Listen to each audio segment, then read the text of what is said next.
Mission Impossible has been one of the most consistent franchises for decades. All the different directors and styles it's gone through, it's always maintained its identity, which is basically Tom Cruise will risk his life for real, and the audience knows that. But as we are now on the 8th Mission Impossible, it's hard not to think about how do they keep topping the previous one. A franchise like Fast and Furious has seemingly lost its goodwill as the franchise has moved from street racing to outer space and defying the laws of physics and making me very, very upset. Like, bro, just shoot the tires off the car and the movie can end. What the hell are we doing? But Mission Impossible hasn't really had that problem to a major degree. After scaling the Burj Khalifa, I mean, what do you do next? And they said, let's dangle him off a plane and then cast Rebecca Ferguson, and everyone went, oh my god. Well, now we come to the supposed final Mission Impossible movie. Tom Cruise's baby and a revered franchise. I mean, people would cheer in the theater after the trailer would show. That's how much people are looking forward to this movie, especially this year. And the question is, does this movie stick the landing? Do they land the plane both literally and metaphorically? Well, I saw Mission Impossible: The Final Reckoning the other day, and it does, but like it was a rocky landing. Let me just say that. I'm gonna go on a rant here. I don't have anything planned for this video. I'm just gonna talk from the heart. This movie is the cinematic equivalent of skydiving off a plane where your parachute malfunctions for like half of it and you're freaking out, and it's that slow buildup of, oh my god, my parachute's not opening. You look down, you're gonna die. Oh my god, is this really going to happen? But then the parachute eventually goes open. It's still a little rocky, but then you do 10 backflips in the air and then you land.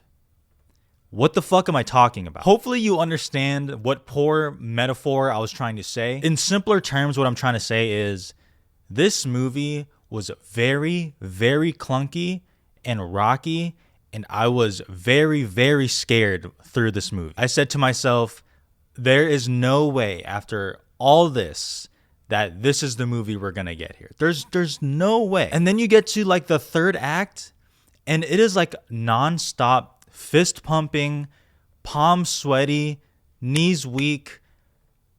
You already said it, I already know. And the movie ends, and in your seat, you're like, hell yeah.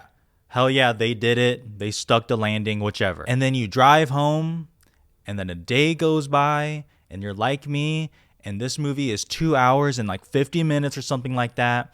And you start thinking about the whole package, and you're like, did this actually work? So let's talk about it a little bit more, no spoilers. As a continuation from the previous one, Dead Reckoning, where the enemy is basically an AI figure just called the Entity. And I'm someone who definitely liked Dead Reckoning when I first saw it, and then upon rewatches, I kind of love that movie. So I thought going into this one as a continuation from that previous movie that I would really love this one. But I feel like the complaints people had about Dead Reckoning that I personally saw, but I didn't really have those same complaints, if that makes sense. This movie is just so much larger, and it's larger in like every positive and negative way. The Entity AI stuff in here is far more convoluted than anything mentioned in Dead Reckoning. There are sequences where they're explaining and they're talking about it, and I'm like, what is going on? Like, I thought I understood the mission. Now the mission seems impossible. Now it seems impossible because I don't understand. And some people find that very tedious, which I understand. I personally didn't find that in Dead Reckoning. I think it's quite funny how much Tom Cruise absolutely hates AI. And they have to explain it because this is very different from just, hey, Philip Seymour Hoffman, he's the villain. But I think Dead Reckoning was my limit on that. Because Final Reckoning, does it take like half the movie for it to really get going? Yeah, it kind of does. And the thing that feels a little different to me is I feel like this movie, more than any other, maybe it's because it is the 8th one, maybe because it's the final one, the pressure, or like technically it is a part 2. They felt like so wrapped up in trying to get the audience caught up. I feel like their mind was thinking of the people that didn't see Dead Reckoning or haven't seen all the Mission Impossible movies. And so much of that first half is focused on that. Listen, I love a good montage, okay? This guy, love a good montage. Flashbacks from previous movies, do it, okay? I'm perfectly okay with that. The first montage in this movie, which happens in the beginning, where it kind of references the previous missions that he's been on, I was like, I'm going to start crying right now. Like, this is beautiful. But I can only handle so much of that before it repeatedly intercuts the movie with footage from the previous movies. It makes connections from the previous movies that frankly do not matter. And then the editing on top of it is very choppy. When I say things happen fast, they happen fast and not in like an energetic way. It's almost like disorienting where it's like, whoa, like we were just here. What is going on? But even though it's a part 2, that doesn't mean it's just a nice continuation. They have to kind of flip and reinvent itself again. And I feel like it has leaned into some of the worst tendencies we have seen in movies that try to wrap up a whole franchise. Because now, truly, there's just too many subplots, too many characters, storylines with characters that go nowhere. And I get it because, again, with something like AI where it's constantly learning and reworking and it's thinking of all these possibilities, it makes sense that things would change. But it's still a movie. Like, relax, yo, relax. And with some of these characters that a lot of us have grown to love over the years, all I'll say is I think they absolutely butchered a character. Because I don't want to give anything away, I will leave it at that. So I know that sounds bad and like I'm describing one of the biggest disappointments of the year.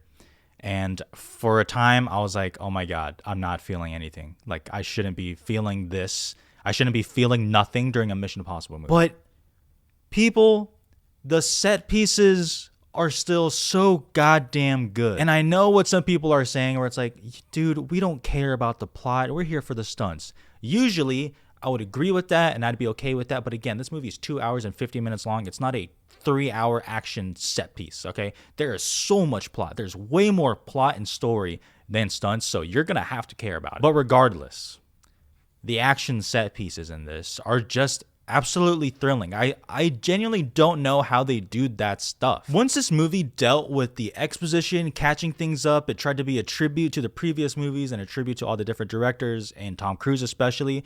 I felt like they had to do their homework with that. Like they felt that was necessary even though it wasn't. But once they did that, then this movie locked in for me. And then it gave me that feeling that I have had with some of the previous Mission Impossible movies, which is, holy shit, the underwater sequence, the plane sequence. I mean, there are multiple scenes where I'm like looking on this IMAX screen and just like, I feel like my stomach just like drop. It's really the type of thing to be like, Tom Cruise, like, are you okay? But the fact that he does this for the sake of our entertainment, I will not take for granted.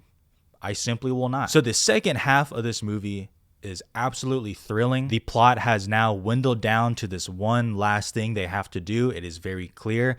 And then it became what I was familiar with some of the other Mission Impossible movies, but just on a huge, bigger scale. Tom Cruise, he's still got it. I cannot tell you the feeling he gives me when he's dangling off a plane. It's just unlike anything in movies. Haley Atwell.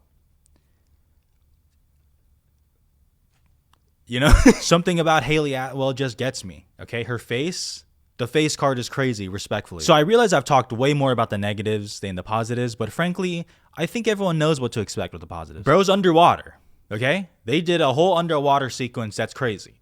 He's dangling off a plane. Like, do I need to over-explain that? No, I don't. So if I can put it simply, the first half of this movie, I think, is a big, sloppy, tedious mess, and the second half of this movie is quite thrilling. You put that all together and you add in my love for this franchise and you get a slightly positive movie. Because even with all the problems I had with some of the first half and how over-reliant they are on so many things that I just didn't feel there were need to, how could I walk away from this movie being like, wow, that sucked, I hope I never see it again? I want to rewatch it, just see and reconfirm my feelings of it. It's too purely entertaining and adrenaline filled, especially in that back half, for me to sit here and just straight up give it a negative review. For some of you out there that just do not care about this franchise and have no attachment, you'll watch this and you'll think it's a big fucking mess. You won't care that he's dangling off a plane in real life, and you probably will be disappointed. There are franchises like that for me, I get it. But as a stan of this franchise that has delivered on so many hits, the positives are still so high, even in this mess of a movie, that it pulls me over to the positive side. Mission Impossible: The Final Reckoning, 3.5 stars. It is purely off the kindness of my heart that I'm doing that. I'm being fully honest. Now, if I rewatch it and I like it more, you guys will all know. You can follow me on Letterboxd. There's my handle or link in the description. But now you understand the parachute metaphor, right? Goodbye. Please subscribe. Thanks. Goodbye.